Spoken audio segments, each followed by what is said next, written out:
हरियाणा के रोहतक के रहने वाली हिमानी नरवाल के केस में रोजाना चौंकाने वाले खुलासे हो रहे हैं। हिमानी नरवाल के प्रेमी यानी सचिन को लेकर हुआ है। दरअसल आरोपी सचिन और फटेल्लू का अब पूरा परिवार इस हत्याकांड के सामने आने के बाद पूरी तरह से डर चुका है। उसके पिता देवेंद्र कह रहे हैं कि हम तो उसे 10 साल पहले ही घर से बेदखल कर चुके हैं, हमारा उससे अब कोई भी लेना देना नहीं है। सचिन की मां भी अपना चेहरा अब किसी को दिखाना नहीं चाहती, ताकि किसी को भी ये मालूम न चले कि हिमानी के हत्यारे सचिन ने उनकी कोख से जन्म लिया है। हिमानी हत्याकांड में पकड़े जाने के बाद अब एक एक कर कई खुलासे हो रहे हैं। ऐसे में खुलासा सचिन उर्फ ढिल्लू के झज्जरपुर के खैरपुर के गांव में हुआ है, जहां मालूम चला कि सचिन का रोहतक से पुराना कनेक्शन है। हिमानी को मारने वाले सचिन के माता पिता अब कैमरे के सामने नहीं आना चाह रहे हैं, लेकिन उन्होंने इतना जरूर कहा है कि इकलौता बेटा होने की वजह से सचिन सबका लाडला बन चुका था। उसने लव मैरिज की तो रिश्ते बिगड़ गए। सचिन के पिता ने कहा कि वो मेरा इकलौता बेटा है, शायद यही वजह थी कि वो सबका लाडला था। खासकर उसकी बुआ उसे बहुत प्यार करती थी। गाँव में तो उसका सिर्फ बचपन बीता था। उसने गाँव के स्कूल से 5वीं तक पढ़ाई की और फिर बुआ आई और उसे अपने साथ रोहतक ले गई। वो बोली कि अब सचिन उनके साथ रहकर पढ़ेगा। सचिन 5वीं के बाद बुआ के पास रोहतक के सांगी गांव आ गया। 12वीं तक की पढ़ाई उसने वहीं पूरी की। घर तो कभी कभार छुट्टियों में आया करता था।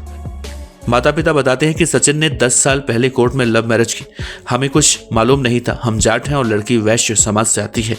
वो दिल्ली के नागलोई की है। सचिन और उसकी मुलाकात कैसे हुई, बात शादी तक कैसे पहुंची, उसने कुछ भी नहीं बताया।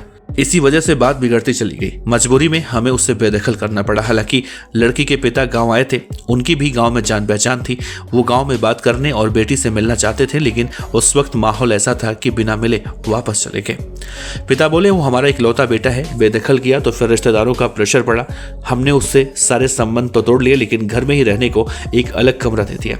रसोई भी एक ही है, लेकिन उसमें 2 चूल्हे चलते हैं। उसके 2 बच्चे हैं। वो पहले किसी मोबाइल प्रमोटर कंपनी में काम करता था। 3 साल पहले उसने गांव के नजदीक ही मोबाइल की दुकान खोली। इसके जवाब में उसकी मां ने कहा कि उसकी पत्नी को अपेंडिक्स है, उसका इलाज दिल्ली में चल रहा है, इस वजह से वो अक्सर आती जाती रहती है। हम उससे बात नहीं करते। हमारी बेटी शायद कभी कभार उससे बातचीत करती है, वो 1-2 दिन में आ जाएगी। आरोपी सचिन के पिता से पूछा गया कि क्या यहाँ पर पुलिस आई थी। उनके पिता ने कहा कि हाँ, पुलिस आई थी। पुलिस ने पूछा कि सचिन आपका बेटा है। हमने कह दिया हमारा बेटा तो है, लेकिन हमने उसे बेदखल कर रखा है। फिर उन्होंने हमारा नंबर लिया, घर को देखा, थोड़ी बहुत छानबीन की और यहाँ से चले गए। पिता ने आगे कहा कि सचिन ने जो किया है उसके लिए पुलिस ने उसे गिरफ्तार कर लिया है। बाकी अब हम इस बारे में ना तो कुछ कहना चाहते हैं और ना ही हमें उसके और हिमानी के रिश्ते में कुछ भी जानकारी है। दरअसल सचिन का घर खैरपुर गांव में तालाब वाली गली के सामने है। घर में 2 कमरे और एक किचन है। एक कमरे में माता पिता और दूसरे कमरे में सचिन और उसकी पत्नी रहते हैं। घर की रसोई में दोनों के अलग अलग चूल्हे चलते हैं। सचिन के कमरे में एक डबल बेड है और एक अलमारी रखी हुई है। घर करीब 150 गज में बना हुआ है। ये सब बताना इसलिए भी जरूरी है क्योंकि सचिन के हिसाब से सचिन ने हिमानी नरवाल को 30 लाख रुपए दे रखे हैं। ऐसे में अगर सचिन की आर्थिक स्थिति ऐसी है तो 30 लाख रुपए वो कहां से देगा।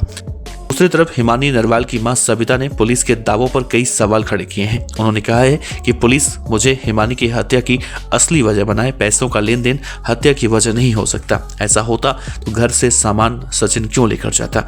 आरोपी एक साजिश के तहत उनके घर आया था। आरोपी 1.5 साल से हिमानी नरवाल को जानता था। ये सब वो अपने बचाव में बोल रहा है। पुलिस हकीकत छिपा रही है। मैंने अपनी बेटी हिमानी की परवरिश लड़कों के जैसे की थी। वो बॉयफ्रेंड का कीड़ा नहीं पालती थी।